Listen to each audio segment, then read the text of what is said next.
Ini mana on off-nya? Oh, baik. Nah. Assalamualaikum warahmatullahi wabarakatuh. Innal hamdalillah nahmaduhu wa nasta'inuhu wa nastaghfiruh wa na'udzu billahi min syururi anfusina wa min sayyiati a'malina may yahdihillahu fala mudhillalah wa may yudlil fala hadiyalah. Asyhadu an la ilaha illallah wahdahu la syarikalah wa asyhadu anna Muhammadan abduhu wa rasuluh la nabiyya wa la rasula ba'dah. Allahumma shalli wa sallim ala sayyidina wa maulana Muhammad wa ala alihi wa sahbihi ajma'in. Ya ayyuhalladzina amanu taqullaha haqqa tuqatih wa la tamutunna illa wa antum muslimun, amma ba'd. Alhamdulillah, segala puji bagi Allah Subhanahu wa taala. Rasa syukur wajib kita panjatkan kepada Allah Subhanahu wa taala karena pagi hari yang cukup syahdu ini kita dimudahkan oleh Allah Subhanahu wa taala berkumpul di sini dalam rangka membekali diri kita sebelum kita melaksanakan ibadah. Karena berilmu sebelum beramal itu penting. Sebagaimana Imam Bukhari membuat judul bab dalam kitabnya, bab al-ilmu qabla al-qawli wal amal. Ilmu dulu sebelum berkata dan berbuat. Maka membekali diri dengan ilmu sebelum ibadah merupakan keutamaan, sehingga kita tahu mana yang utama, mana yang sunnah, mana yang mubah, mana yang membatalkan, mana yang harus dilakukan. Ini merupakan bekal yang penting sebelum kita melakukan ibadah. Selawat dan salam semoga senantiasa tercurah kepada junjungan kita Nabi Muhammad sallallahu alaihi wasallam yang telah membimbing manusia dari gelapnya kesesatan menuju terang benderangnya Islam. Pertama-tama izinkan saya memperkenalkan diri. Saya Khairul Umam, biasa dipanggil dengan Encang Irul.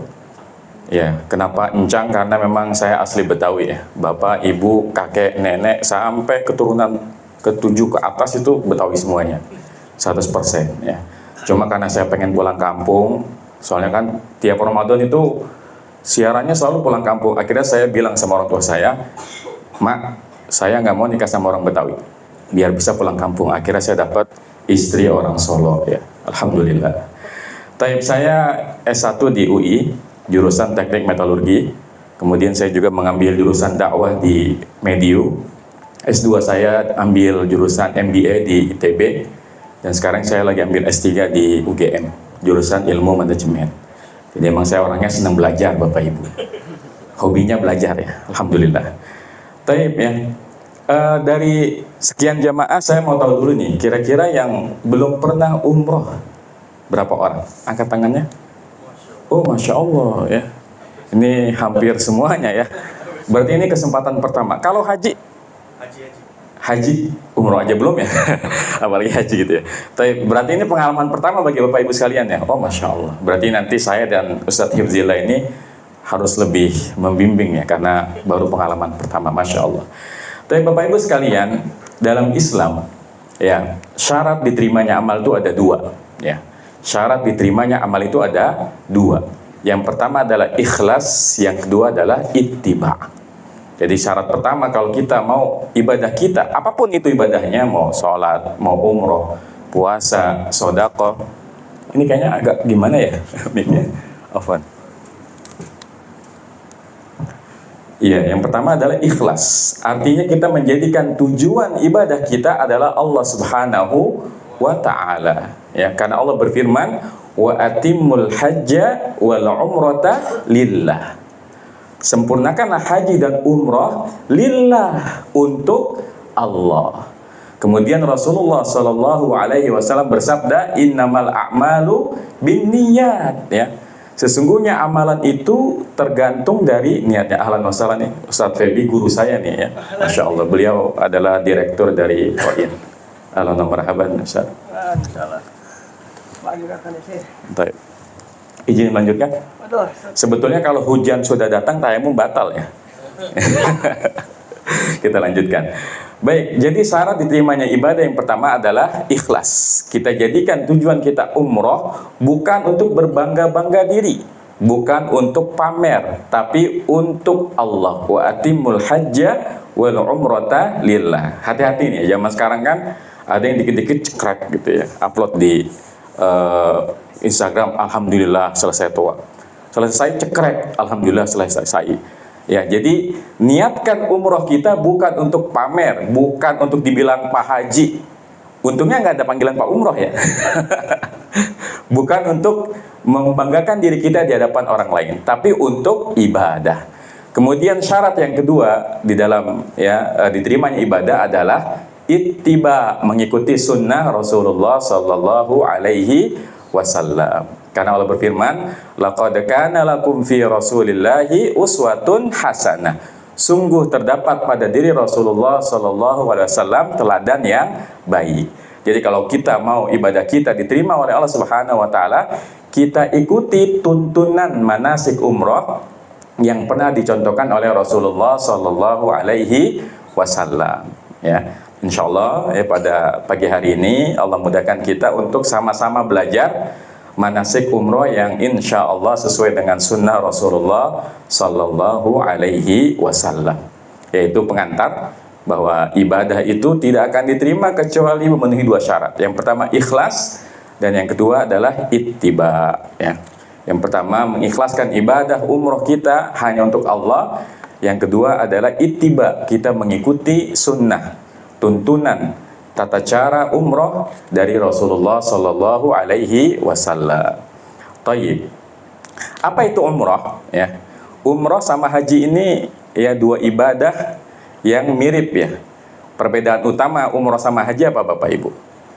Kalau umroh itu bisa dilakukan sepanjang tahun ya. Kita bebas melakukan umroh kapanpun, tidak ada waktu tertentunya. Sementara haji adalah ibadah di waktu yang telah ditentukan, yaitu pada bulan haji ya, pada tanggal mulai dari 8, 9, 10, 11, 12 dan 13 bulan Zulhijjah. Jadi umroh adalah ibadah seperti haji ya. Seperti haji tapi tanpa Arafah. Karena kata Rasulullah, al-hajju Arafah. Haji adalah Arafah. Jadi umroh itu adalah versi mini dari haji. Ibaratnya kita latihan haji lah. Ya. Jadi dengan kita melakukan umroh ya, maka kita sebetulnya sedang latihan untuk berhaji. Dan ya, mumpung kita nanti berada di tanah yang Allah muliakan ya, di masjid yang Allah muliakan, maka berdoa kepada Allah Subhanahu Wa Taala, syukur-syukur Allah mudahkan kita untuk bisa berhaji ya, insyaallah taala. Taib. Jadi umroh adalah ibadah seperti haji ya, yang dapat dilakukan sepanjang tahun, yang diawali dengan berihram di miqat, kemudian diakhiri dengan tahallul ya. Dan ibadah umroh ini Masya Allah memiliki banyak keutamaan ya, memiliki banyak keutamaan yang dijelaskan oleh Rasulullah Sallallahu Alaihi Wasallam. Di antara keutamaan umroh adalah Rasulullah Sallallahu Alaihi Wasallam bersabda, al-umratu ilal umrah kafaratun lima bainahuma. Dari satu umroh ke umroh selanjutnya itu merupakan kafarah, penembus dosa di antara keduanya. Dari hadis ini kita memahami bahwasanya dengan kita melaksanakan umroh, maka kita berharap agar dosa-dosa kita diampuni oleh Allah Subhanahu wa Ta'ala. Jadi umroh ini Bapak Ibu sekalian adalah perjalanan ibadah, bukan perjalanan wisata. Ya, ini yang harus kita tanamkan dari sekarang. Kita ke Mekah, ke Madinah bukan untuk jalan-jalan ya, tapi untuk ibadah. Namanya ibadah, yang kita harapkan adalah akhirat ya. Yang kita harapkan adalah balasan dari Allah Subhanahu wa Ta'ala. Maka buang jauh-jauh keinginan buat pamer, keinginan buat jalan ke sana ke sini. Jadi perbanyak waktu kita nanti di sana dengan beribadah. Semoga Allah dengan ibadah yang kita lakukan mengampuni dosa kita semuanya. Amin ya rabbal alamin. Kemudian kata Rasulullah sallallahu alaihi wasallam dalam hadis yang lain, tabi'u bainal haji wal umrah fa innahuma yanfiyanil faqra wa dhunuba kama yanfil kira khabasal hadid kama yanfil kiru khabasal hadid wa dhahab wal fiddah wa laysa lil hajjatil mabrurati sawabun illal jannah. Ikutilah umrah kepada haji, karena keduanya ya menghilangkan kemiskinan dan dosa-dosa sebagaimana api bisa menghilangkan karat pada besi, emas dan perak. Sementara tidak ada pahala bagi haji yang mabrur kecuali surga. Masya Allah. Jadi dengan kita berumroh itu menghilangkan kefakiran. Jadi jangan dikira kalau orang umroh kemudian jatuh miskin, enggak. Padahal kan biaya yang kita keluarkan enggak sedikit ya. Bayarnya kemarin berapa tuh? 29,5 juta ya. Itu baru ongkosnya, belum buat jajannya. Jadi ada jaminan dari Rasulullah SAW bahwasanya dengan kita berangkat umroh akan menghilangkan kefakiran. Allah akan ganti dengan cara yang lain. Jadi jangan menganggap bahwa umroh ini buang-buang duit. Tidak, ini adalah ibadah yang mulia, yang banyak keutamaan. Insya Allah Allah akan ganti dengan yang lebih baik ya. Nah, kemudian hadis yang lain yang juga ya berisi tentang keutamaan umroh. Suatu ketika Aisyah pernah bertanya kepada Rasulullah SAW, ya Rasulullah, ala nisa jihad. Kata Aisyah, wahai Rasulullah, apakah wanita itu bisa berjihad? Kata Rasulullah, na'am, alaihinna jihadun la qitala fihi. Wanita itu bisa berjihad yang tidak ada peperangan di dalamnya. Oh, kok jihad nggak perang? Emangnya apaan? Nah, kata Rasulullah, al-hajju wal umrah. Jadi haji dan umrah ini termasuk ibadah yang pahalanya setara dengan jihad jalan Allah Subhanahu wa ta'ala. Jadi Masya Allah ya, dengan kita berumrah itu sama dengan jihad jalan Allah Subhanahu wa ta'ala. Kemudian ya ada lagi hadis yang lain dari Rasulullah sallallahu alaihi wasallam, al-ghazi fi sabilillah wal hajju wal mu'tamiru wafdullah da'ahum fa'ajabu wa sa'aluhu fa'atahum. Orang-orang yang berperang di jalan Allah Subhanahu wa taala, kemudian orang-orang yang berhaji, orang-orang yang berumrah itu adalah para tamu Allah Subhanahu wa taala. Jadi orang yang umroh itu adalah para tamu Allah Subhanahu wa ta'ala. Betapa banyak orang yang lebih kaya dari kita, uangnya lebih banyak dari kita, waktunya lebih senggang dari kita, tapi nggak pernah umroh. Berarti kalau kita berumroh, kita dipanggil oleh Allah Subhanahu wa ta'ala dan kita memenuhi seruannya ya. Ini merupakan hidayah dan taufik dari Allah Subhanahu wa ta'ala. Kanan kiri kita coba tengok ya, kadang-kadang ya saya pernah bertemu dengan orang yang Masya Allah ya, uangnya banyak ya, waktu luangnya kapanpun dia mau pergi bisa sebetulnya, tapi umurnya udah 50 tahun, udah 60 tahun, uang ada, waktu ada, nggak juga pernah berangkat umroh. Kira-kira apa? Kenapa sebabnya? Karena dia tidak memenuhi panggilan Allah Subhanahu wa ta'ala. Jadi dengan kita daftar umroh ya, kemudian nanti insya Allah berangkatkan ya, umroh ke Mekah dan Madinah, maka ini bentuk ya hidayah dan taufik dari Allah Subhanahu wa ta'ala yang wajib kita syukuri. Karena tidak semua orang yang punya uang, yang punya kesempatan lalu daftar umroh. Hanya orang yang Allah panggil lalu ia menjawabnya yang bisa umroh ke Baitullah. Jadi camkan baik-baik, ingat baik-baik bahwa ini adalah hadiah dari Allah Subhanahu wa ta'ala. Allah beri hidayah kita, Allah tuntun kita untuk daftar umroh, Allah mudahkan kita untuk berangkat umroh. Ini hadiah dari Allah Subhanahu wa ta'ala untuk kita, yang tidak semua orang bisa menjawab seruan ini. Di hadis yang tadi, wafdullahi da'ahum fa'ajabu. Mereka adalah para tamu Allah yang Allah panggil mereka untuk berumroh, fa'ajabu. Lalu mereka menjawabnya. Sementara banyak orang yang dipanggil dengan cara diberikan rezeki yang banyak, uang yang banyak, waktu yang senggang, tapi nggak berangkat-berangkat. Berarti kenapa? Allah panggil mereka, tapi mereka tidak mau menjawabnya. Sementara kita, alhamdulillah, Allah seru kita untuk berumroh, maka Allah gerakkan kita untuk mendaftar umroh dan berangkat umroh. Ini merupakan nikmat dari Allah Subhanahu wa ta'ala. Dan sebagai balasan, karena kita telah memenuhi seruan dari Allah Subhanahu wa ta'ala, kata Rasulullah, wasa'aluhu fa'atahum. Dan ketika mereka meminta kepada Allah, maka Allah akan berikan kepada mereka. Jadi umroh ini perjalanan ibadah di mana orang yang berumroh doanya mustajab. Doanya mudah dikabulkan oleh Allah Subhanahu wa ta'ala. Banyak kebaikan yang terkumpul pada umroh. Kita tahu bahwasanya di antara ya keadaan yang mustajab adalah ketika orang bersafar. Ya, bersafar kemana aja ini insya Allah doanya mustajab. Apalagi kalau bersafarnya demi umroh, maka ini namanya mustajab di atas mustajab, combo istilahnya. Jadi ini adalah waktu yang utama, kesempatan yang luar biasa yang harusnya membuat kita termotivasi. Ini baru dari sisi umrohnya, belum dari sisi keutamaan bertawaf ya. Kata Rasulullah dalam sebuah hadis bahwa tawaf setiap langkahnya meninggikan derajatnya. Ya, kita berapa kali ya, berapa langkah yang kita lakukan ketika tawaf? Banyak. Satu langkahnya meningkatkan derajat. Ya, sementara kita mungkin bisa ribuan langkah. Kalau saya kan pakai jam tangannya yang bisa ngatur langkah. Itu pas tawaf kira-kira sekitar 8.000 langkah. Ya.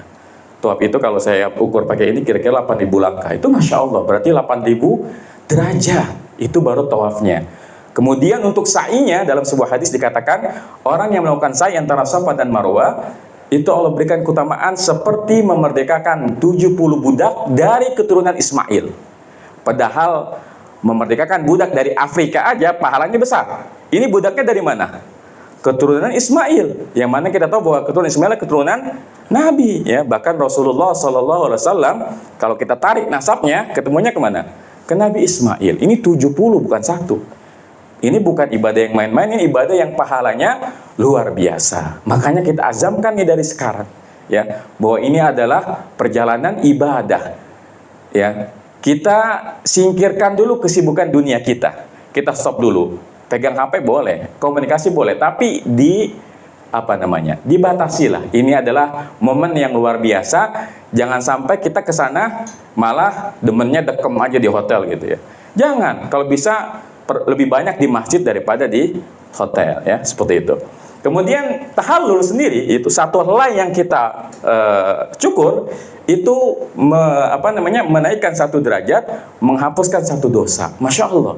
Lihat setiap ibadahnya ya, tawafnya, sa'inya, tahallulnya, semuanya memiliki ya keutamaan yang luar biasa. Makanya ya ini kita masih punya waktu berapa minggu nih? 10 hari kira-kira ya. 10 hari lagi bekali kita dengan ilmu. Supaya apa? Supaya nanti di sana betul-betul kita manfaatkan waktu kita untuk ibadah ya, dengan zikir, dengan sholat, dengan tawaf dan sebagainya. Dipakai. Jinnya pakai.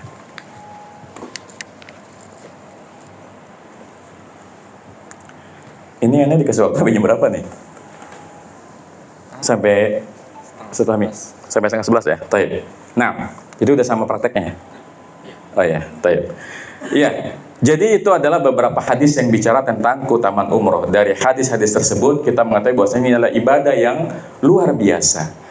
Ya, itu baru dari sisi keutamaan. Belum dari sisi kita akan ke Mekah. Ya, kita akan menginjak tanah yang pernah diinjak oleh Rasulullah SAW. Kita akan menapaki jalan-jalan yang pernah dijalani oleh Rasulullah SAW. Makanya dalam beribadah umroh ini jangan cuma ya melakukan suatu ritual tanpa diresapi maknanya. Harusnya ketika misal kita tawaf, ya kita harus resapi maknanya. Apa inti dari tawaf itu?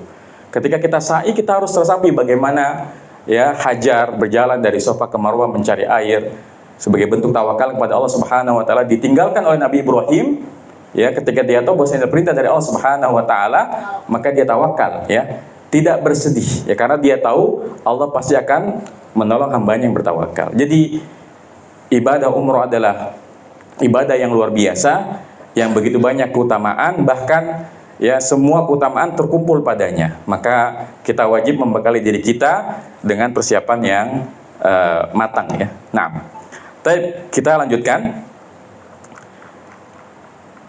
Umroh itu ada 4 tahapan ya. Ada 4 tahapan. Yang pertama adalah berihram di miqat. Kemudian yang kedua adalah tawaf. Kemudian yang ketiga adalah sa'i. Dan yang keempat adalah tahallul. Dan umroh ini bukan ibadah yang sulit. Bahkan lebih mudah daripada sholat. Kenapa?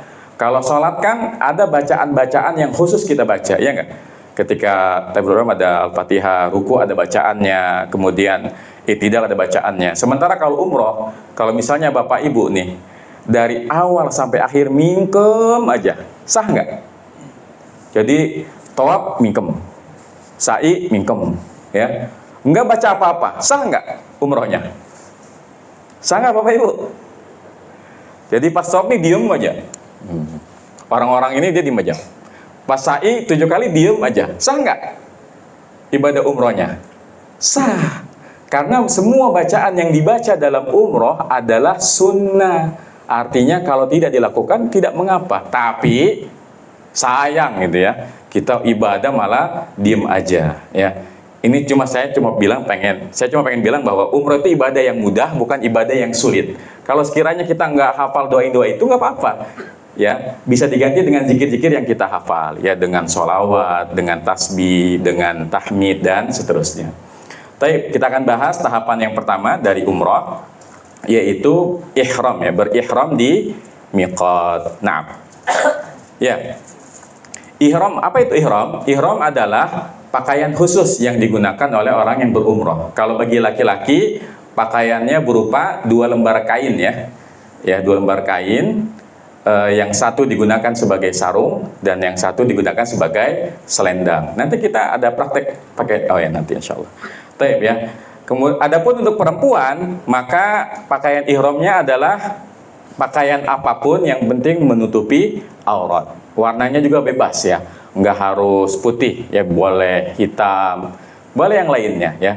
Jadi ihram itu pakaian khusus yang dikenakan untuk umroh. Kalau laki-laki berupa 2 lembar kain. Kain yang pertama untuk sarungnya, kain yang kedua adalah untuk selendangnya, untuk bagian atasnya. Sementara untuk perempuannya itu bebas menggunakan, ya, semua pakaian yang penting menutupi aurat, ya. Kapan kita berihram? Ya, berihram itu dilakukannya ketika kita mau miqat, ya. Miqat itu adalah tempat dimulainya ibadah umroh, ya. Sebetulnya miqat ada banyak, ya, tergantung dari mana kita datangnya. Tapi kalau kita ini insya Allah ke Mekah dulu, ya. Ya, berarti kalau kita ke Mekah dulu, miqat kita adalah di Yalamlam, ya. Yalamlam itu ada di selatan Saudi, antara Yaman dengan Saudi. Jadi kita nanti miqatnya berarti di atas pesawat, ya. Jadi kita udah siap-siap nih. Nanti pastikan, ya, kain ihramnya jangan ditaruh ke koper, ya, jangan ditaruh ke koper bagasi, tapi koper kabin, ya. Kita bawanya ke kabin karena kita akan miqatnya di atas pesawat, ya. Nah, yaitu di daerah Yalamlam. Tenang aja, nanti insya Allah setengah jam, ya, biasanya setengah jam sebelum sampai miqat, pilot akan memberitahu, ya. Nanti insya Allah saya dan Ustaz Hibzillah akan mengingatkan, ya, setengah jam sebelum miqat kita sudah menggunakan kain ihram. Kalau saya biasanya umroh, saya biasanya udah pakai dari bandara kalau saya mah, ya. Terserah sih mau dari bandara atau nanti di atas pesawatnya. Biasanya kalau saya udah pakai ihram tapi masih pakai celana, ya. Masih pakai celana sehingga nanti kalau udah mau miqat, ya, saya tinggal buka celana selesai, ya. Masih pakai kaos, nanti kalau saya dibuka langsung pakai ihramnya, ya. Jadi kita akan ihram di atas pesawat, ya. Nah, karena kita berangkatnya ihramnya di atas pesawat, berarti ada beberapa sunnah yang tidak bisa kita lakukan di tempat miqatnya. Kalau kita dari Madinah kan kita bisa dari hotel gitu, ya. Berarti kalau kita miqatnya di atas pesawat, maka sunnah mandinya, sunnah memotong kukunya, menyabut bulunya, mencukur ininya adalah di rumah, ya. Jadi dari rumah Bapak Ibu sekalian sudah mandi seperti mandi junub, ya. Mandi seperti mandi junub. Insya Allah kalau mandi junub udah pada hafal kan, ya. Iya, mandi junub itu ya berarti diawali dengan berwudu, ya. Diawali dengan berwudu, kemudian kita basuh kepala kita 3 kali, kemudian sebelah kanan, ya, 3 kali, sebelah kiri 3 kali, ya. Kemudian setelah itu disunnahkan memakai wangi-wangian di badan, bukan di kain ihram, ya. Jadi jangan menggunakan wangi-wangiannya di baju, karena baju ihram itu baik laki-laki atau perempuan tidak boleh dikasih wangi-wangian. Parfum, minyak boleh, minyak angin misalnya. Yang nggak boleh adalah parfum, ya. Parfum itu apa? Pokoknya segala sesuatu yang menimbulkan bau harum, itu dilarang. Jadi sunnahnya habis mandi kita pakainya di mana? Di badan, ya. Nah, kalau bisa, ya, tapi insya Allah kalau kita nggak akan terjadi, ya. Nunggu kering dulu baru pakai kain ihramnya. Karena kalau baru pakai langsung pakai kain ihramnya, nanti khawatirnya parfumnya nempel di kain ihramnya. Jadi Bapak Ibu sebelum berangkat nih, karena kita nggak mungkin kalau di pesawat mandi, nggak mungkin, ya. Nggak mungkin niat sholat mandi. Jadi kita mandi dari rumah, kemudian pakai wangi-wangian di badan, kemudian ya kuku-kuku kita digunting, ya kuku dipotong, tangan, kaki, terutama orang yang suka iseng ya kan, kadang ada orang yang suka iseng nih, suka ini nih motek kuku pakai kuku gitu ya. Saya termasuk yang suka iseng gitu ya. Makanya sebelum berangkat gunting dulu nih, bersih-bersih ya. Kemudian bulu ketiak dicabut, kemudian bulu kemaluan dicukur, itu sunnahnya ya. Itu sunnah sebelum berangkat. Jadi dari rumah tuh ya. Saya ulangi lagi, mandi pakai parfum untuk laki-laki. Kalau untuk perempuan boleh nggak pakai parfum? Perempuan itu cukup pakai deodoran aja ya. Yang penting nggak bau aja, jangan sampai wangi ya. Karena perempuan itu tidak boleh menggoda laki-laki dengan bau harum yang keluar dari tubuhnya. Jadi laki-laki disunahkan untuk pakai parfum. Kalau yang perempuan pakai deodoran aja biar nggak bau ketek aja ya, biar nggak ganggu jamaah yang sebelahnya. Sementara kalau laki-laki pakai parfum ya, gunting kuku, kemudian nyabut bulu ketiak, kemudian mencukur bulu kemaluan, habis itu berangkat ya. Nah nanti ketika sudah sampai di miqat, kita kan udah pakai pakaian ihram tuh ya, udah pakai pakaian ihram. Kemudian nanti di atas pesawat, setelah pilot ngasih tahu kita lewat miqat, nanti kita mengucapkan ya niat umrohnya. Apa niatnya Bapak Ibu? Iya, bisa labbaika umrotan, bisa labbaika Allahumma umroh. Ayo bareng-bareng yuk, yang tanpa ulama dulu. Labbaika umroh. Atau labbaika Allahumma umroh. Nah ini diucapkan.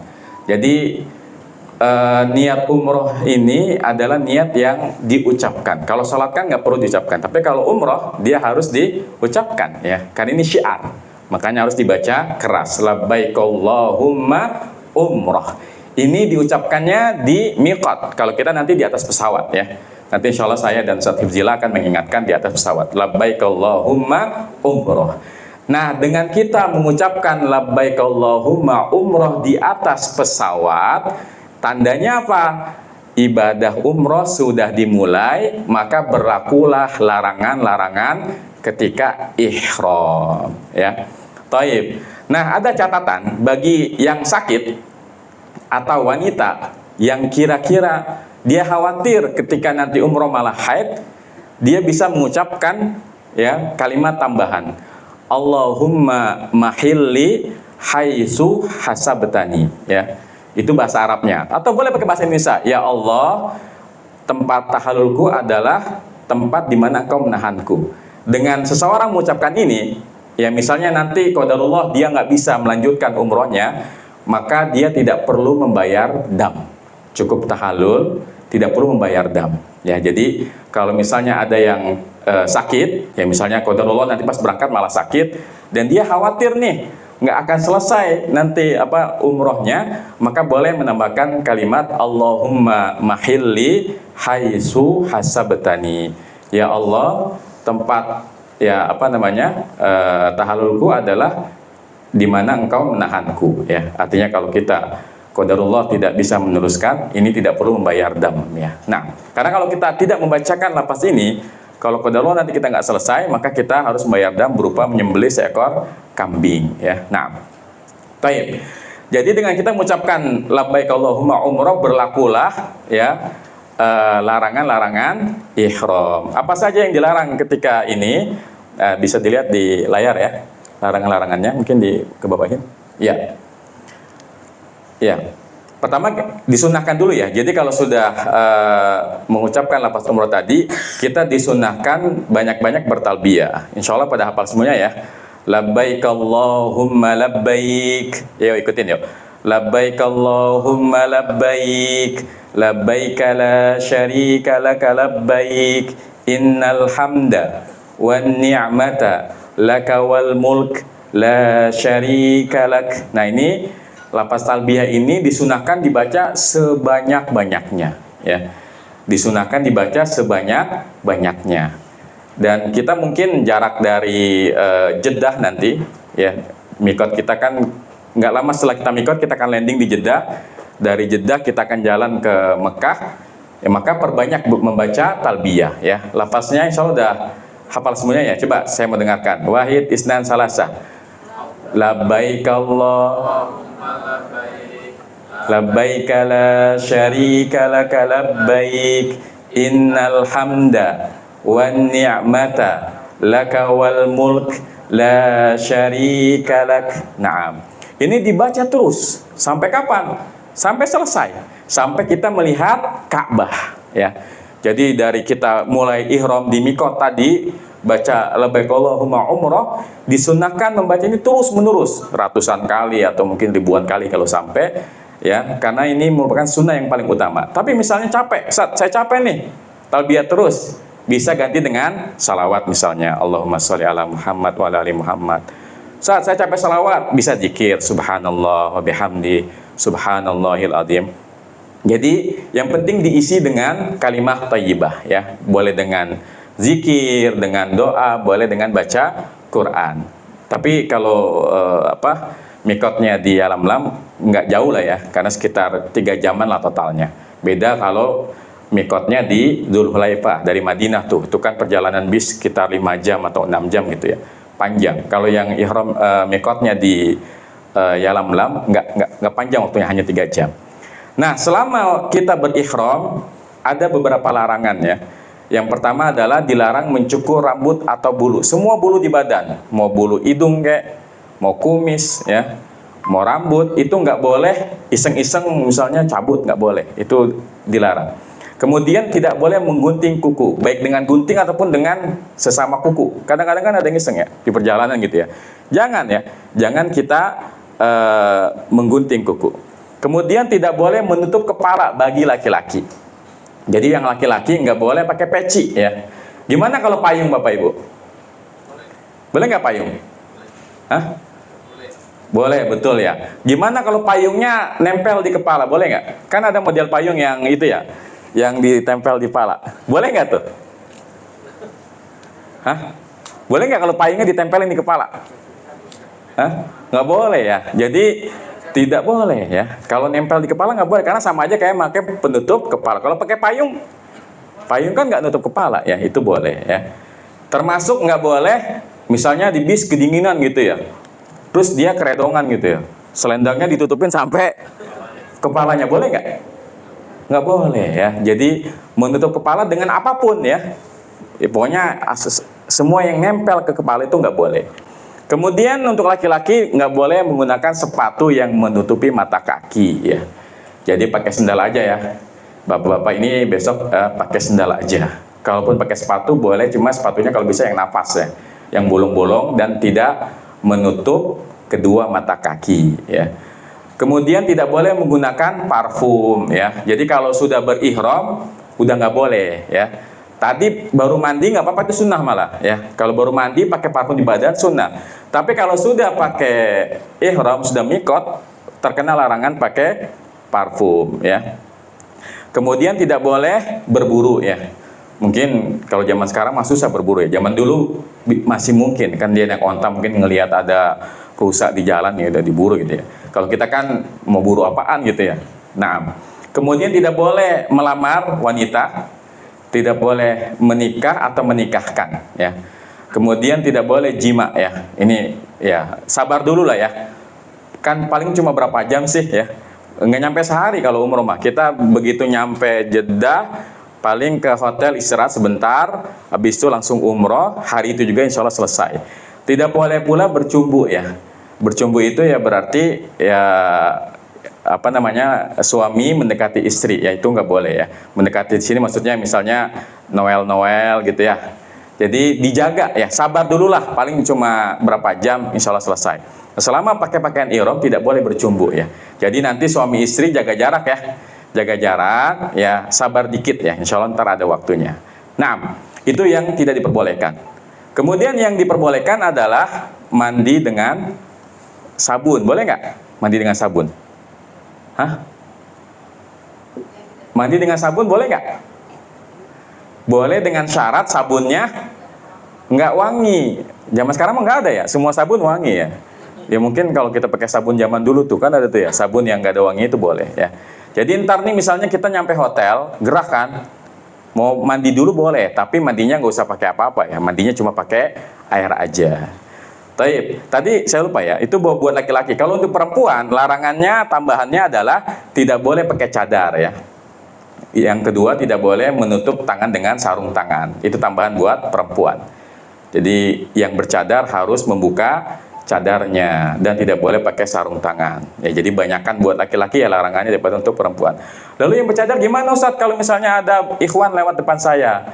Nah, itu boleh menutup dengan kerudungnya ya. Jadi misalnya kalau di bis kali ya, kalau pas tawaf mah ribet ya, kalau setiap ketemu laki-laki harus nutup wajah ribet, nggak apa-apa, kan niat kita ibadah, insya Allah kita fokus saja sama ibadah. Tapi kalau misalnya di bis gitu ya, malu gitu sama jamaah yang lain, boleh nih ketika misalnya ada yang datang mendekat, kemudian ditutup dengan jilbabnya itu boleh. Ini bagi yang bercadar ya. Taib. Kemudian diperbolehkan lagi mengganti pakaian boleh. Jadi misalnya kalau punya ihramnya dua style udah nyiapin, itu boleh. Nanti di hotel misalnya mandi, habis mandi diganti dengan ihram yang baru, silahkan. Begitupun ibu-ibu gitu ya. Mungkin pas di pesawat pakai baju yang dia pakai dari rumah, nanti begitu di hotel ganti baju misalnya pakai apa, biasa jamaah Indonesia itu suka pakai baju putih-putih gitu ya, itu boleh diganti ya, nggak ada larangan. Kemudian boleh mengikat sarung dengan ikat pinggang ya. Ya, jadi boleh supaya nggak kedodoran ya, nggak melorot kainnya, itu boleh kita dengan ikat pinggang. Mau berjahit atau tidak berjahit itu nggak apa-apa, karena larangan jahitan itu adalah pada pakaian. Pertanyaannya, misal ada yang kreatif, Ustaz, kan yang nggak boleh jahitan, gimana biar gampang saya bolongin aja ihram saya tengah-tengahnya, terus saya masukin ke kepala saya. Kan katanya nggak berjahit, kan itu nggak berjahit. Jadi kain ihram itu, boleh pinjam kain ihramnya? Kan harusnya pakai kain ihram itu kan dililit ya. Nah, ada orang kreatif gitu ya. Kreatif, dia bagi dua, ininya dibagi dua, terus dibolongin, digunting tengahnya, dikalungin di kepalanya. Kan enak tuh, nggak copot-copot ya. Iya nggak? Ada orang kreatif nih, dibolongin tengahnya, seukuran lehernya, dia pakai di kepalanya. Boleh nggak Bapak Ibu? Kan nggak ada jahitannya. Hah? Nggak ada jahitannya loh. Kan kalau digunting ada jahitannya nggak? Berarti kan tetap ihram yang nggak ada jahitannya kan? Jadi boleh atau nggak? Hah? Tetap nggak boleh ya, karena larangannya adalah yang membentuk tubuh ya. Jadi kan itu seperti pakaian jadinya, kalau dibolongin tengahnya. Jadi kalau dalam masalah ibadah jangan kreatif ya. Kalau masalah dunia silakan inovasi. Dalam masalah ibadah jangan berinovasi ya. Taib. Nah, sampai sini ada yang mau ditanya dulu barangkali? Silakan. Ya, silakan tuh. Assalamualaikum warahmatullahi wabarakatuh. Tadi kan bagi laki-laki ketika memakai ihram, yang pertama yang saya tanyakan untuk yang ikhwan ya. Yeah. Ketika memakai ihram berarti mohon maaf, apakah boleh memakai pakaian dalam? Oh iya, ada lagi Bu? Yang kedua untuk yang perempuan, tadi kan mikot kita atau memakai ihram kita kan masih di pesawat ya. Yeah. Berarti tadi dari pesawat itu rute kita dari pesawat ke hotel dulu. Iya. Ke hotel berarti untuk yang perempuan bisa ganti baju ataupun mandi di hotel, kemudian ganti baju baru melaksanakan ibadah berikutnya. Iya. Iya. Oh berarti itu cukup sih. Baik. Terima kasih. Wassalamualaikum warahmatullahi wabarakatuh. Wassalamualaikum warahmatullahi wabarakatuh. Iya. Termasuk ya pakaian berjahit adalah celana dalam ya. Jadi laki-laki tidak boleh memakai celana dalam. Makanya dari sekarang latihan Pak, pakai sarung nggak pakai sempak. Buat apa namanya? Biar nggak risih nanti. Jadi latihan nih. Seminggu ke depan coba di rumah pakai sarung, jangan pakai apa-apa gitu. Buat latihan ya. Karena kalau udah berihram itu nggak boleh pakai celana dalam atau kaos kutang. Karena itu berjahit kan. Pokoknya semua yang berjahit itu tidak boleh digunakan, termasuk celana dalam bagi laki-laki. Gimana perempuan? Kalau perempuan mah ya pakai ya, karena tidak ada larangan bagi perempuan. Kemudian yang kedua, betul ya. Jadi nanti kan ibu-ibu sekalian tetap bareng-bareng mikotnya di atas pesawat, di atas lam-lam. Kemudian nanti ketika sampai hotel itu boleh mandi, tapi jangan pakai sabun ya. Mandi saja supaya mungkin menghilangkan keringat aja. Habis itu mau ganti bajunya tidak masalah ya. Jadi tidak ada larangan mengganti pakaian untuk ihramnya. Ya mungkin kan kalau pakaian sebelumnya udah dibawa dari rumah, udah bawa apek gitu ya. Itu boleh nanti di hotel, karena kita nggak langsung ya, kita ke hotel dulu, gitu kan ya Ustaz ya, ke hotel dulu, kemudian nanti boleh mandi tanpa sabun, habis itu kita lanjutkan ya, untuk sama-sama kita ke Masjidil Haram bareng-bareng insya Allah. Seperti itu. Pertanyaan lagi. Baik. Yang ketiga, kan tadi dia untuk perempuan tidak disarankan untuk memakai wangian. Memang hanya disarankan minyak wangi, hukum. Iya.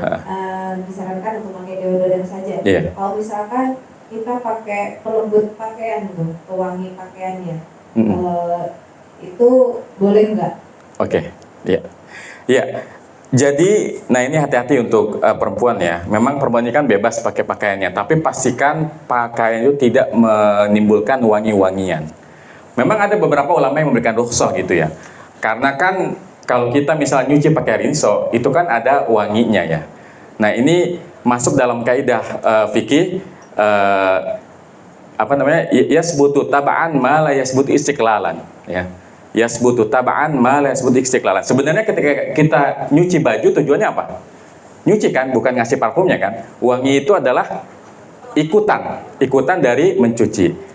Ada yang membolehkan kalau wanginya ditimbulkan dari deterjen. Tapi ada juga yang menganggap rata, semuanya sama. Mau wanginya dari pewangi, mau wanginya dari deterjen, sama-sama nggak boleh. Makanya ada kaidah fikih lagi, al-khuruju minal ikhtilafi mustahabun. Ya. Keluar dari ikhtilaf fikih itu disunnahkan.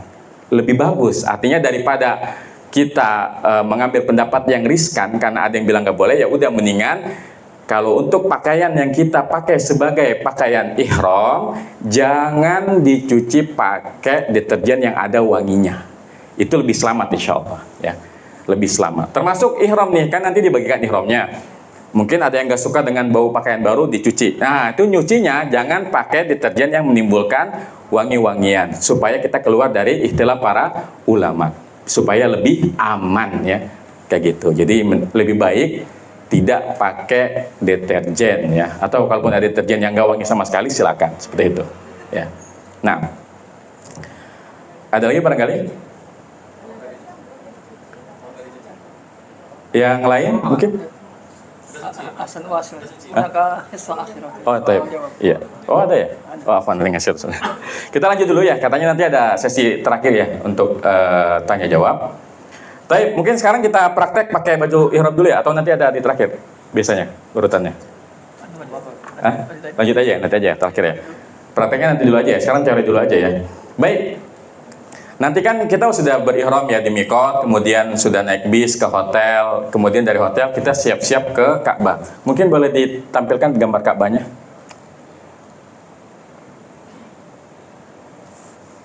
Ya, itu bisa kita lihat ya. Jadi Ka'bah itu punya beberapa sudut ya. Bahasa Arabnya sudut itu rukun ya. Makanya nanti ini namanya ada rukun Iraqi. Disebut rukun Iraqi karena ini kalau ditarik garis lurus, ini arahnya ke Irak. Ini rukun Yamani. Ini kalau tarik lurus ke arah Yaman. Rukun Syami ditarik garis lurus ini ke arah Syam. Nah, Hajar Aswad adanya di sini ya.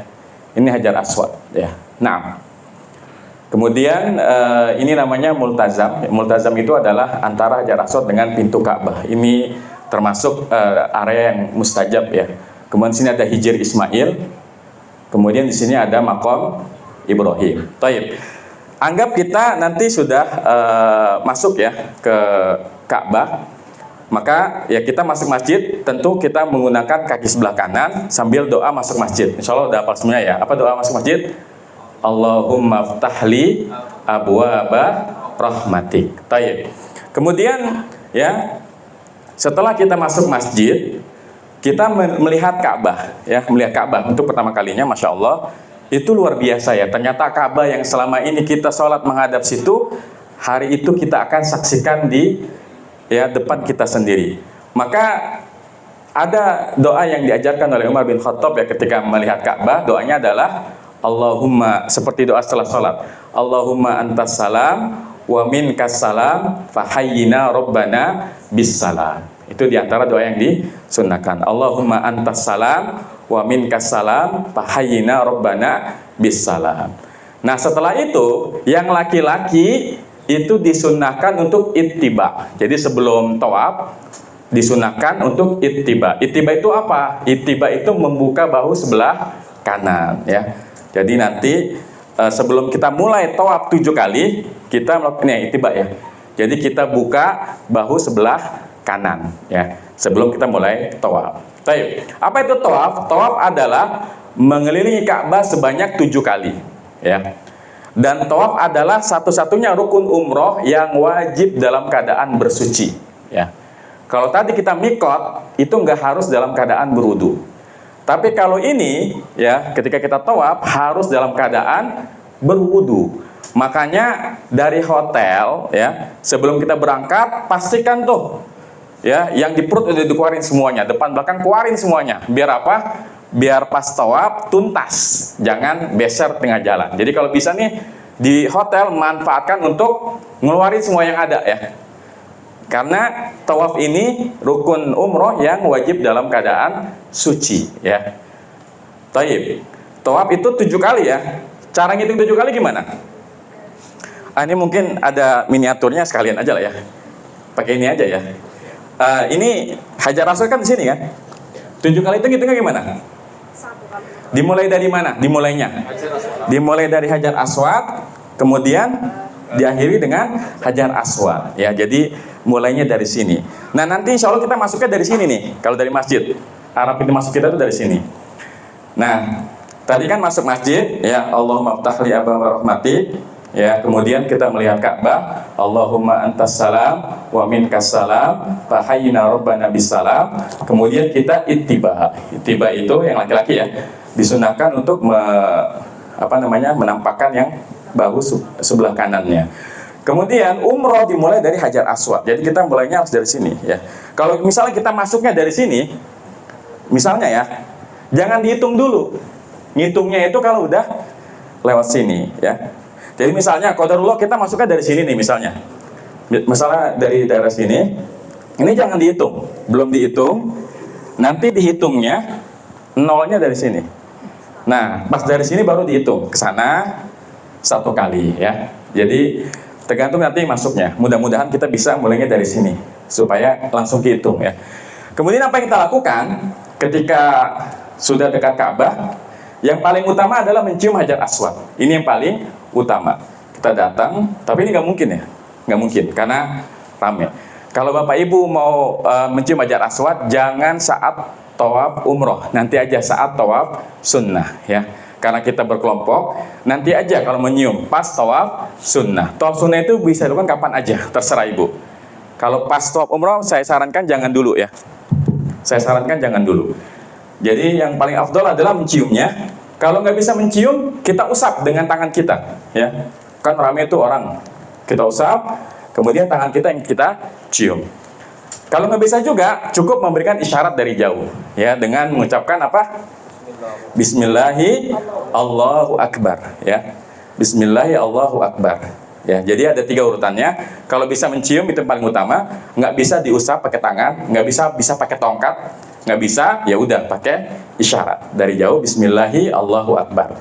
Kemudian apa yang dibaca dari sini, dari Hajar Aswad sampai Rukun Yamani? Jadi Ka'bah itu Bapak Ibu, Hajar Aswad di sini, ini pintu Ka'bah, ini namanya multazam, ini yang mustajab. Tapi lagi-lagi jangan pas tawaf umroh ya. Nanti aja pas tawaf sunnah baru ke sini gitu ya. Kemudian ini namanya Rukun Yamani. Jadi rukun yang sejajar dengan Hajar Aswad namanya Rukun Yamani. Nah, dari Hajar Aswad sampai Rukun Yamani itu apa yang kita baca Bapak Ibu? Sampai sini nih, sampai Rukun Yamani. Apa yang dibaca? Bebas ya. Mau zikir, mau doa, mau doanya dari Quran, mau doanya dari Nabi, mau doanya bahasa Arab, mau doanya bahasa Indonesia, mau baca Quran, terserah. Pokoknya diisi dengan zikir. Misalnya di antara zikir yang paling afdol ya, subhanallah bihamdi, subhanallahil azim, atau subhanallah walhamdulillah wala ilaha illallah wallahu akbar wala haula wala quwata illa billah. Itu menggabungkan semua zikir, terserah, baca sebanyak mungkin. Mau zikir atau mungkin kalau saya pakai strategi biasanya. Misalnya biasanya saya memulai dengan istighfar tuh. Yang pertama saya istighfar terus. Kemudian nanti selawat yang kedua. Yang ketiga doa-doa dari Quran. Yang keempat, pokoknya kita atur tuh. Nanti yang saya biasanya yang terakhir baru doa-doa pribadi ya. Jadi terserah. Kalau nanti di Proin dikasih ini nggak? Alat buat? Nggak ya? Taib ya. Jadi nanti bagi Bapak Ibu yang sebetulnya umroh ini adalah ibadah mandiri. Maksudnya ibadah sendiri-sendiri, bukan ibadah berjamaah. Jadi nggak ada keharusan harus satu suara. Jadi kalau misalnya nanti kita pas tawaf, bisa masing-masing, atau kalau bagi orang-orang tua yang mungkin sulit menghafal, boleh nanti bisa ikut. Kan nanti ada dua ya, ada saya, ada Ustadz Hifzillah. Nanti bisa saya bimbing untuk baca doanya. Mungkin kadang-kadang kan namanya orang tua itu kalau lagi tawaf bingung mau baca apa lagi gitu kan. Ya maka nanti bisa ikuti ya doa yang dibaca oleh ustadznya. Tapi jangan mempersulit diri sendiri ya. Yang mudah aja, misalnya saya maunya salawat tiap putaran, silahkan. Allahumma sholli ala Muhammad wa ala ali Muhammad. Allahumma sholli ala Muhammad wa ala ali Muhammad. Gitu terus sampai 7 kali, gak masalah ya. Taib. Nah, dari rukun Yamani sampai Hajar Aswad, ini disunnahkan membaca apa? Rabbana atina fid dunya hasanah wa fil akhirati hasanah wa qina adzabannar. Kalau saya hitung-hitung bisa sampai 11 sampai 20 kali nih dari sini ke sini, karena jauh. Kalau sini kan sini doang ya. Aslinya mungkin bisa sampai 20 kali gitu ya. Terus baca Rabbana atina fid dunya hasanah wa fil akhirati hasanah wa qina adzabannar. Ntar udah sampai Hajar Aswad lagi diulangi gimana? Bismillahi Allahu Akbar. Nah, ketika melewati rukun Yamani ada sunnah mengusap batu yang ada di rukun Yamani. Sunnah ya, mengusap. Tapi kalau sekiranya nggak bisa ngusap, ya udah lewat aja tanpa harus berisyarat. Jadi nggak juga harus Bismillah Allahu Akbar. Karena sunnahnya memang betul-betul hanya mengusap rukun Yamani. Kalau nggak bisa ya udah jalan aja ya, jalan aja. Rabbana atina fid dunya hasanah. Taib. Pertanyaannya, kan ini ibadah yang harus suci ya. Misalnya Bapak Ibu, nih saya contohkan ya. Misalnya sudah berputar, anggap saja ini udah putaran yang pertama ya. Putaran pertama. Nah kan pertamanya sini ya. Kemudian pas di sini saya kentut gitu ya. Apa yang harus dilakukan? Ulang lagi dari satu atau bisa dilanjutkan? Hah? Iya, jadi kalau batalnya di sini tergantung kita wudunya di mana. Misalnya kita ambil wudunya di sini ya. Nah, perlu Bapak Ibu ketahui, di setiap tangga Masjidil Haram itu bawahnya ada tempat wudu. Ya, jadi Bapak Ibu tinggal minggir kemudian berwudu. Atau kalau nggak bisa darurat bisa pakai air zam-zam. Cuma bagusnya cari tempat wudu kemudian wudu. Yang repot adalah kalau pas tawaf pengen pipis. Nah ini yang harus keluar masjid dulu. Tidak ada toilet di dalam masjid ya. Makanya saya bilang sebelum berangkat tawaf pastikan di hotel udah bersih semuanya. Udah nggak pengen kencing lagi, udah nggak pengen BAB lagi. Karena kalau cuma kentut kan tinggal wudu ya nggak. Tapi kalau pipis harus keluar dulu. Ya. Nah, kalau batal di sini tadi, ya, misalnya dia wudu di sini, ya, wudu sini dia balik lagi. Dia muter nih. Muter ke sini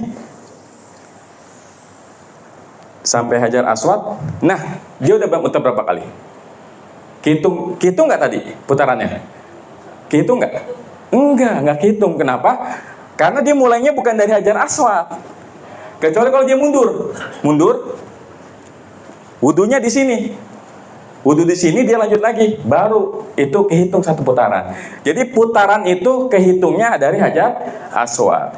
Makanya kalau batalnya di sini enak nih ya.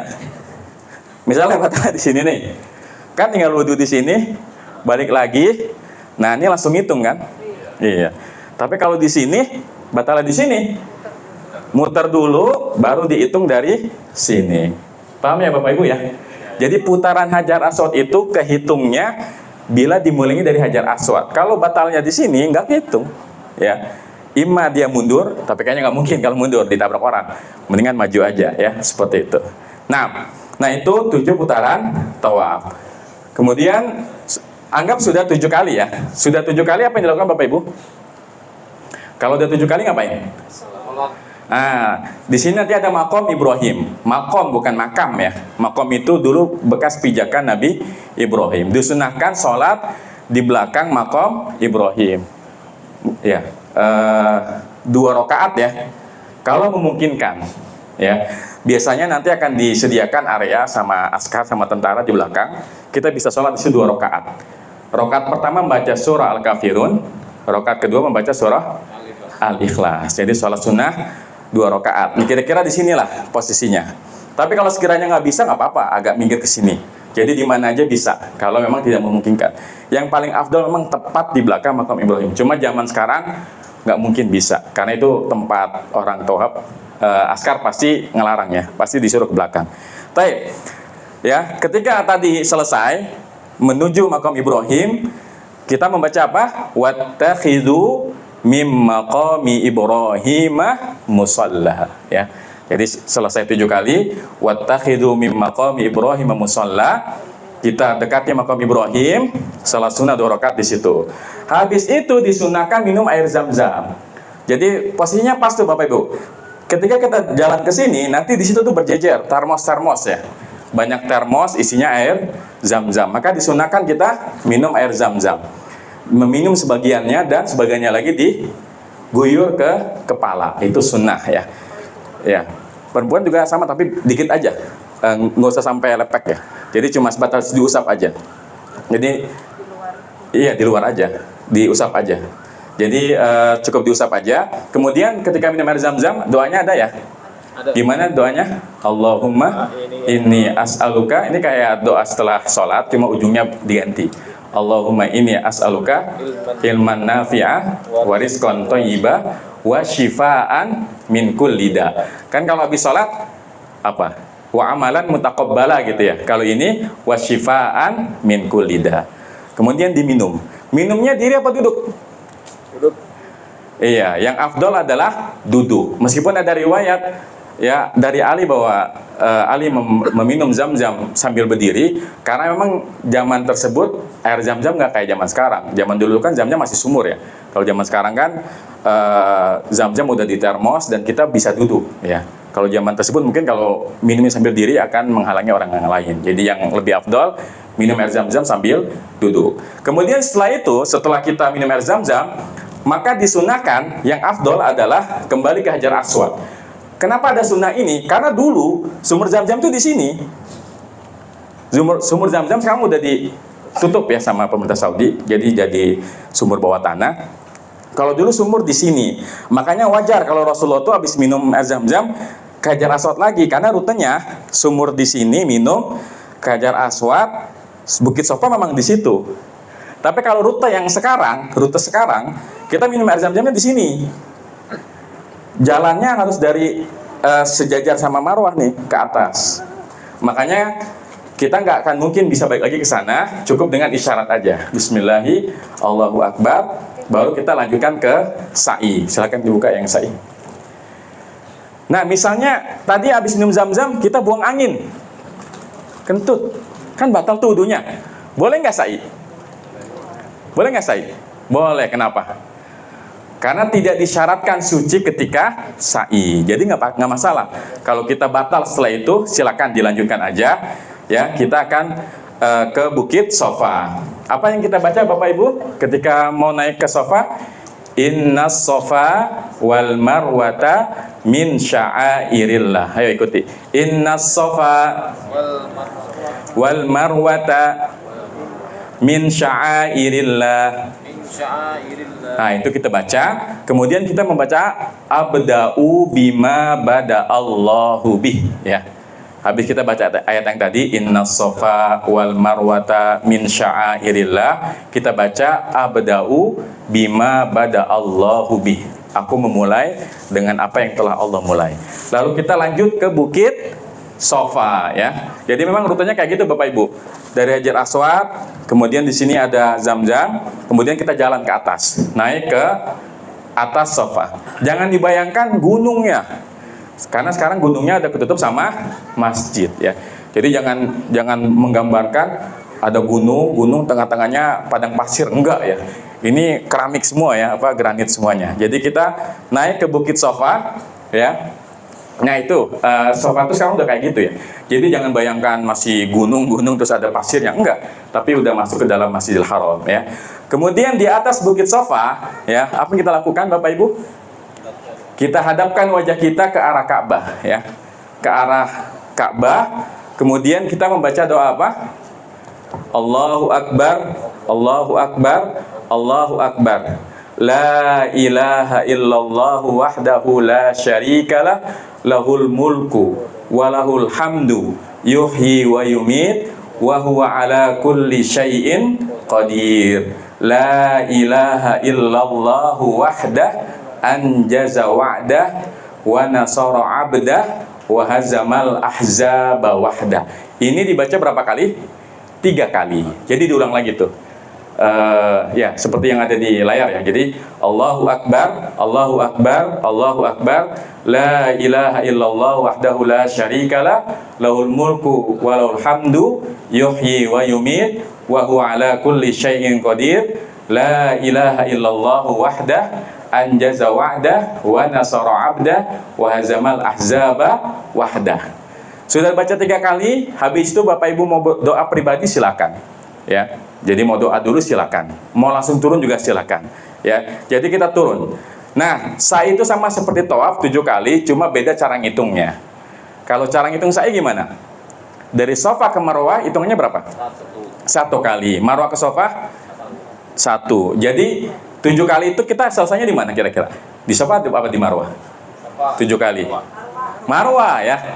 Kan Safa ke Marwah 1, Marwah ke Safa 2, Safa ke Marwah 3, Marwah ke Safa 4, Safa ke Marwah 5, Marwah ke Safa 6. Dan terakhir Safa ke Marwah lagi 7 ya. Nah, antara Safa dan Marwah itu nanti akan ada mungkin yang bawah. Tuh ada lampu hijau 2 ya. Di area situ bagi laki-laki disunahkan untuk berlari cepat ya.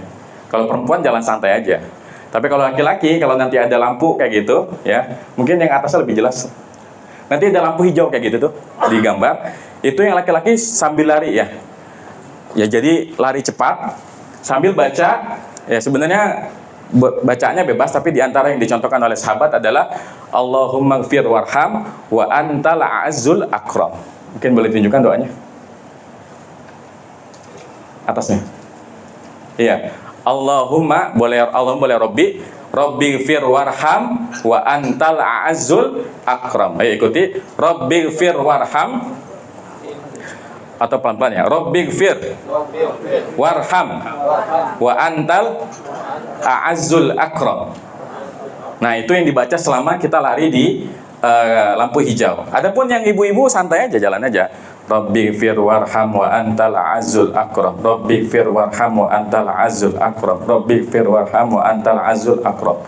Begitu seterusnya. Nanti naik di Bukit Marwah sama yang dibaca. Ya, jadi kita hadapkan wajah kita ke arah Ka'bah, baca lagi tuh. Allahu Akbar, Allahu Akbar, Allahu Akbar, la ilaha illallah wahdahu la syarikalah, dan seterusnya.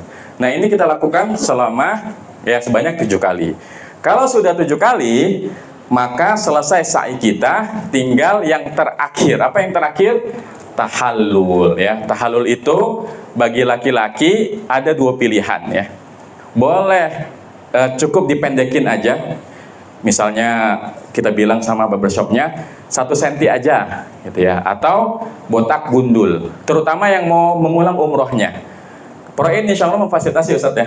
Jadi barangkali mau 2 kali umroh, yang pertama buat dirinya, yang kedua mau dihadiahkan buat orang tuanya yang sudah nggak sanggup umroh atau sudah meninggal, itu boleh. Itu kalau yang laki-laki berarti jangan gundul, karena kalau gundul ntar pas tahallul nggak bisa ya dicukur. Tapi yang afdol adalah digundul ya. Jadi tahallul yang paling utama bagi laki adalah digundul ya. Nanti kalau kita jangan potong di tempat itu ya, karena nanti mengotori masjid. Sebaiknya kalau tahallul itu jangan di tempat Marwah. Ini banyak kekeliruan yang dilakukan oleh para jamaah ya, umroh ya. Mereka memotong rambut tepat di Marwah, padahal itu akan mengotori masjid. Jadi mendingan nanti di hotel aja ya. Jadi kalau yang laki-laki biasanya kita akan bareng-bareng ke barbershop. Sekitar 15 real atau berapa sekarang? Ustaz Hibzillah. Ustaz, sekarang berapa real ya nyukur gundul? 15 masih? Hah? Ya, 10 atau 15 real ya. Nanti kita siapin uang 10-15 real, kita gundul di barbershop. Nah, yang perempuan bagaimana? Yang perempuan itu adalah mengumpulkan seluruh rambutnya, kemudian ujungnya dipotong satu ruas jari. Ya, jadi kalau misalnya ibu-ibu punya 2 kepang, kepangannya dikumpulin, ujungnya seukuran satu ruas jari digunting. Ya. Dengan kita melakukan tahallul, maka selesai sudah ibadah umroh kita dan semua larangan yang tadinya tidak boleh menjadi boleh kembali. Seperti itu, ya. Mungkin itu untuk manasik umrohnya. Selanjutnya mungkin saya serahkan ke moderator dulu. Silakan. Ya, Ustaz Umar atau Camilo, jazakallah khairan atas pemaparan fikih manasik yang mungkin nanti pada cara pemakaian kain ihramnya di akhir ya Ustaz ya. Ya. Oke, Bapak Ibu semuanya, nanti untuk pertanyaan nanti sesi akhir saja. Berikutnya adalah sambutan dari Bapak Direktur dari Pro Travel yaitu Bapak Haji Fim Martawardaya. Waktu dan tempat kami persilahkan. Terima kasih.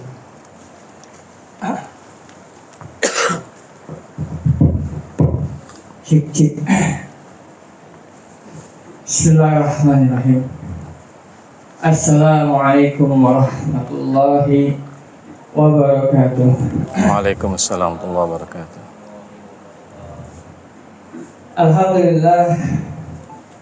Alhamdulillah Rabbil alamin wa bihi nasta'inu ala umurid dunya waddin. Wassalatu wassalamu ala Rasulillah wa ala alihi wa sahbihi ajma'in. Wa ba'du. Ahlan wa marhaban bikudubikum ya liyuf rahman. Insyaallah ya, selamat datang ya, kepada calon para tamu-tamu Allah insyaallah ya, jamaah grup 8 Februari. Wa jazakumul khair ya, semoga Allah membalas kebaikan antum semua yang telah insyaallah memberikan kita amanah dalam perjalanan ibadah umrah. Lalu saya ucapkan juga jazakumul khair kepada Ustaz Khairul Umam STBA MBA. Sebenarnya panjang ya, saya sampai baca atau salah. Ya, sebentar lagi beliau kandidat doktor ya. Calon doktor kiai muda kita ini ya, hafizullah ta'ala. Beliau sahabat lama saya kenal sejak 2007 Ustaz ya. Iya.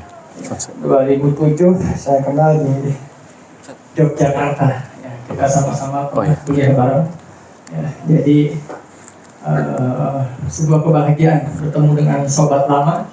Sudah lama saya merayu beliau untuk bergabung di Proin dan alhamdulillah akhirnya tergoda. Ya. Jadi saya ucapkan ahlan wa marhaban. Dan juga Ustaz Hifdillah nanti sebagai asisten beliau. Ya, kita di dalam grup ada 2 petugas, ada 2 leader. Ya, leadernya Ustaz Hifdillah, ya, LC. Beliau alumni Gontor dan Sudan. Ya. Dan nanti pembimbing ibadahnya dan rohaninya, kajiannya Ustadz Khairul Umam. Ya, biasa dipanggil Encang Irul ya, masyhur ya, dikenal dengan Encang Irul ya.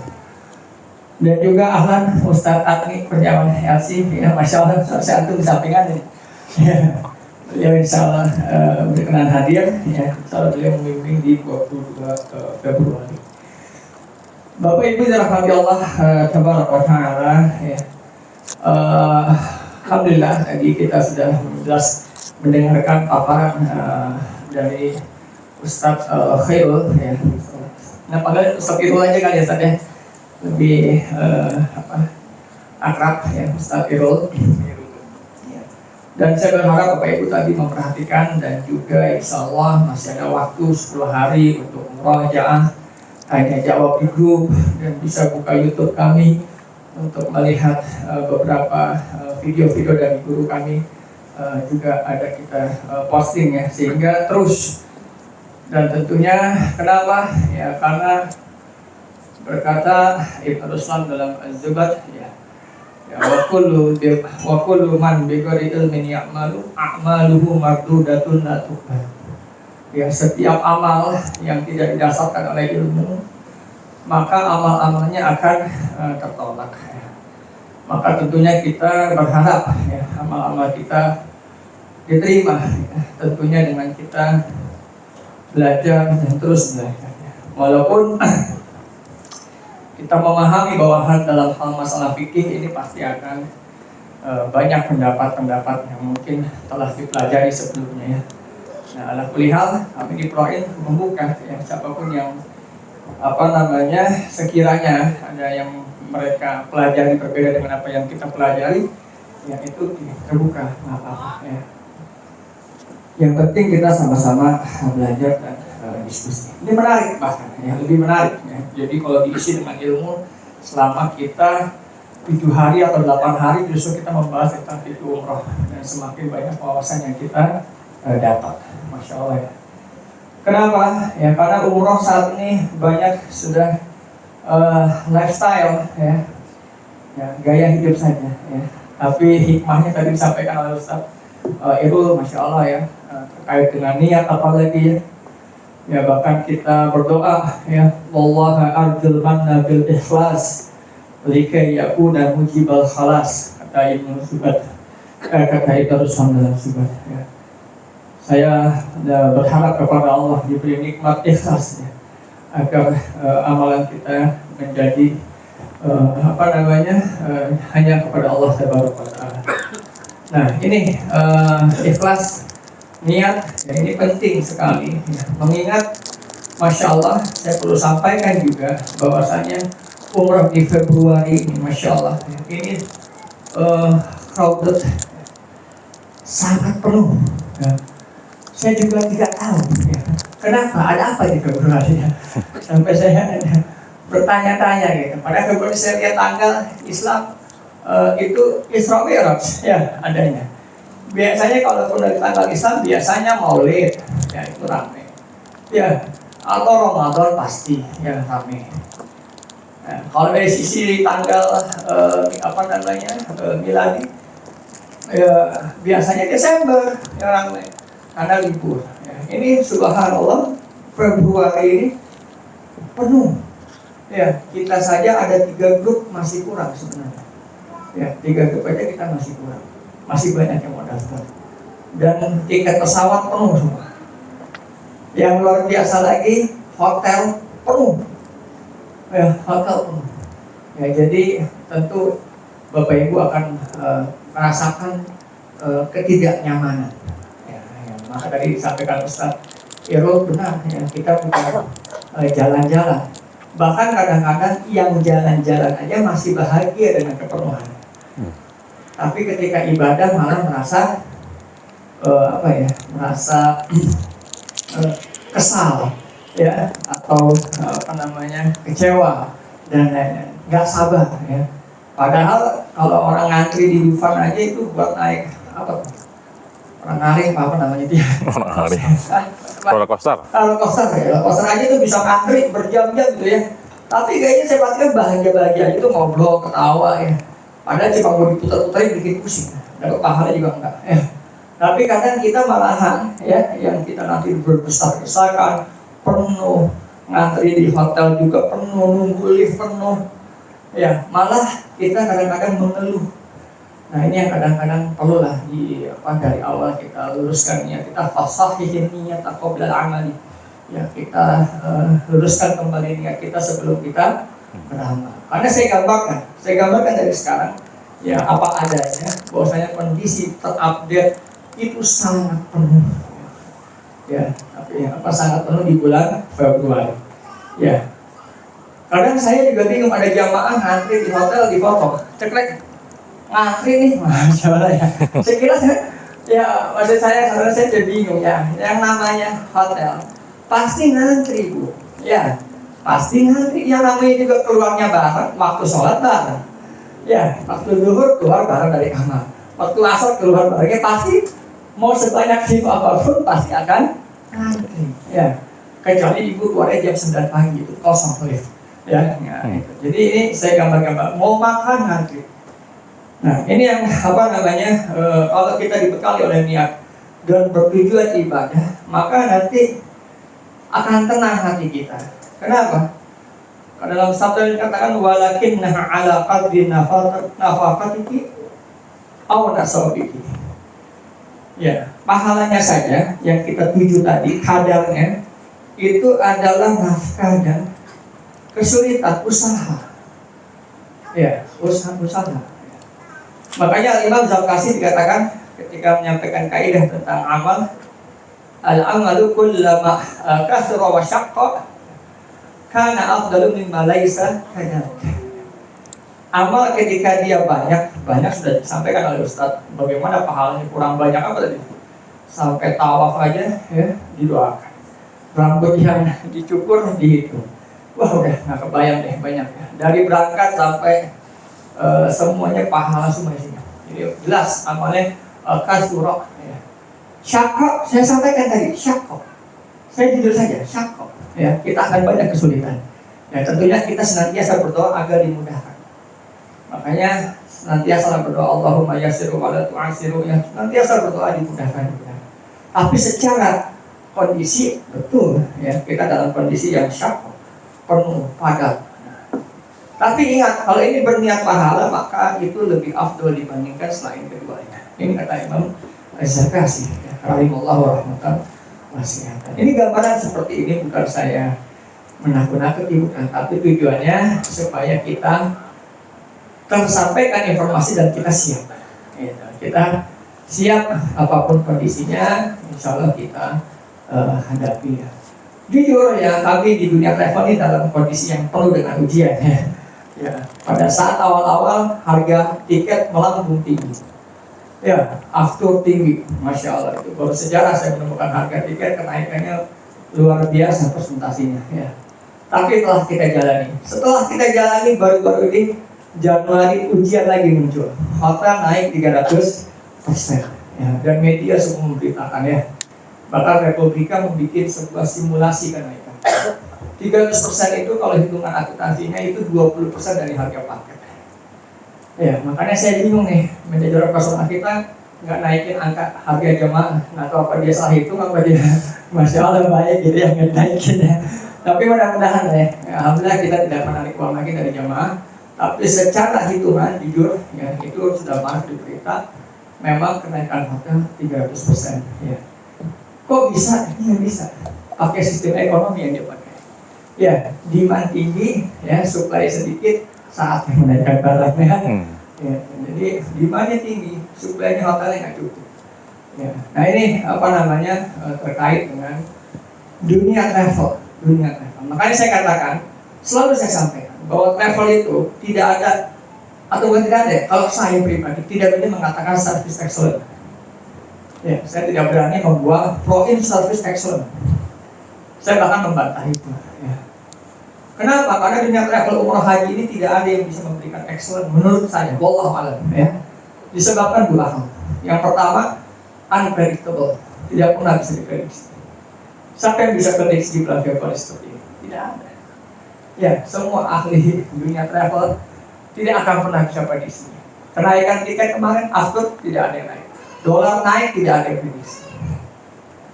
Sesuatu yang predictable itu tidak mungkin menjadi poin dari sempurnanya sebuah pelayanan. Kenapa? Karena akan berpengaruh.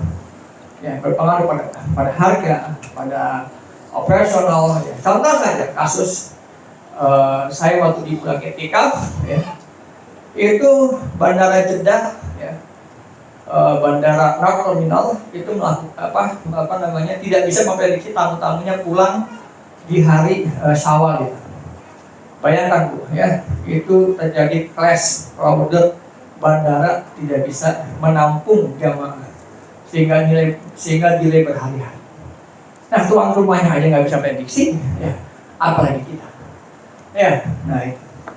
Kemudian prediksi harga, saya bisa prediksi harga. Kemenak aja tidak bisa prediksi harga. Ya, yang sebuah G2G tidak bisa tepat memprediksi. Nah, maka saya katakan ini adalah dunia yang unpredictable. Yang paling nyata lagi ya kalau saat kita pandemi kemarin tiba-tiba tutup, siapa yang mau prediksi? Ya, itu yang saya sampaikan. Nah, yang kedua, Alasan saya karena apa? Not fully under control, tidak full under control.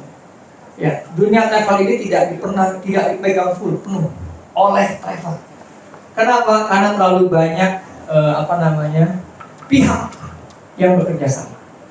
Ada pihak maskapai, ada pihak visa, ada pihak hotel, ada kebijakan berbagai policy dari kedua negara. Nah, ini semua orang-orang ini semuanya punya kebijakan masing-masing. Ya, semua bisa berubah kapan saja. Tiket bisa dirubah kapan saja, ya. Atau kita nggak prediksi tiba-tiba engine-nya rusak dan lain-lain, kemudian delay, apapun itu.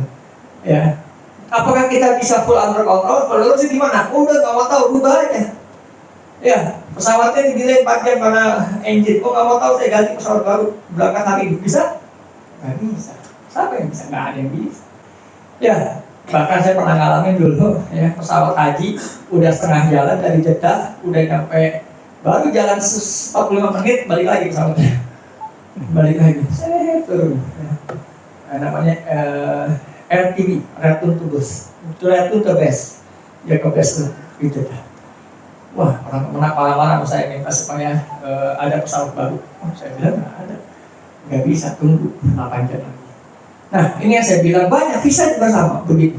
Visa bisa sistem down, ya bisa, dan lain-lain. Jadi semuanya tidak bisa full under control. Maka 2 hal ini saya katakan, selalu saya sampaikan, tidak ada service excellence dalam travel. Tapi yang ada, kita berusaha. Nah, itu berusaha melayani dan memberikan, mengarrange. Ya, ini namanya kita terbuka dalam jual beli. Ya. Menyampaikan bahwasannya kita ini hanya mengarrange. Travel itu nggak ada yang punya apa-apa, yang punya cuma koper. Sama kayak orang punya kita koper ya. Begitu Bapak pegang sudah nggak ada tuh kopernya balik lagi. Tapi kalau yang lain semuanya adalah pihak kedua. Nah, ini saya gambarkan. Ya, ini biar kita sama-sama paham. Termasuk hotel. Ya, banyak tuh yang WA saya, Masya Allah, di bulan Januari, Ustaz. Akhir Januari WA saya banyak para Ustaz. Ustaz, antum proyek aman? Alhamdulillah aman. Kenapa? Wah, kita nggak dapat hotel, kita nggak dapat hotel. Sampai sana di cancel sama vendor. Nauzubillah. Wah, WA saya banyak.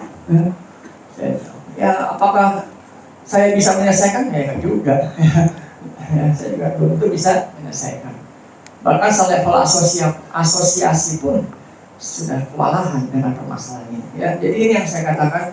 Ya, kalau tidak diawali dengan niat yang ibadah, kemudian kita memang dalam tujuan rangka menghapus dosa-dosa kita, beramal, maka ini semua pasti akan menjadi sesuatu yang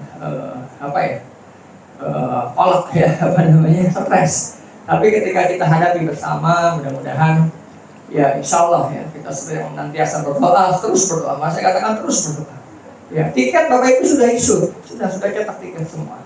Visa insya Allah hari ini, harusnya dari malam ya. Cuma saya undur hari ini, insya Allah. Ya, nanti kita bisa berikan contoh visanya, contoh tiketnya di grup. Semua sudah dasi insya Allah clear. Ya, tapi saya katakan bukan berarti kita aman. Ya, kita terus berdoa dan berdoa. Mudah-mudahan senantiasa dimudahkan. Itu ya. Jadi terkait dengan kondisi yang saya sampaikan. Nah, paling yang terupdate juga masa tawaf nih. Karena ada berita tawaf, ada pelecehan di tawaf ya. Iya. Nah, ini juga saya sampaikan juga ya. Nah, ini hati-hati. Saya biasanya nggak pernah nyampein masalah tawaf pelecehan karena kalau ada beritanya saya sampaikan ya. Yang terupdate ada laki-laki dari Sulawesi melakukan pelecehan terhadap wanita Libanon ya. Kemudian dipenjara 2 tahun. Nah, ini hati-hati. Ya kadang-kadang memang pandangan atau sentuhan atau dorongan yang mungkin tidak sengaja ya itu hati-hati kita menjaga etika kita, adat kita yang memang kadang tergoda melihat wanita-wanita dari luar sana ya. Nah, apalagi yang muda-muda ini, maka niat lagi balik ke niat lagi. Nah, itu ya Bapak Ibu yang di rahmati Allah tabaraka wa taala. Ya mudah-mudahan ya apa yang hari ini disampaikan oleh Ustadz ya, apa yang kita rencanakan itu diberi kemudahan. Ya, jangan risaukan masalah uang yang telah kita keluarkan ya. Bahkan ada doa nih jarang nih diketahui, saya mendapatkan asar dari Al-Askar dari Imam Nawawi mengatakan ada doa yang bagus sekali ya. Jadi Rasulullah SAW itu ketika ada pemuda pulang dari umroh, dia dari haji dia mengatakan, ya gulamu qabbalallahu hajjaka wa ghafara dzambaka wa akhlafa nafaqataka. Nah, masya Allah nih ya, doanya pendek tapi ini penutup baik dari saya ya. Jadi mudah-mudahan ya jamaah umroh kita qabbalallahu hajjaka, semoga Allah mengabulkan hajinya atau umroh tadi. Ya, wa ghafara dzambaka, dan menghapuskan dosanya, wa akhlafa, digantikan nafkahnya. Wah, ini bayangin ya, hanya ibadah umroh dan perjalanan aja yang bisa ada digantikan nafkah. Ya, jadi segala nafkah yang dikeluarkan sudah jangan risaukan, jangan pikirkan, sudah kita fokus saja kepada apa yang insya Allah kita akan ibadah. Ya. Maka itu sebagai penutup saya, semoga umroh dari Bapak Ibu semua umroh yang makbulah, wa dzabban maghfurah, wa sya'yan masykurah. Ya. Naktafi bihadzal qadar wa sallallahu ala nabiyina Muhammad wa ala alihi washabbihi ajmain. Wa alhamdulillahi rabbil alamin. Jazakallah khairan.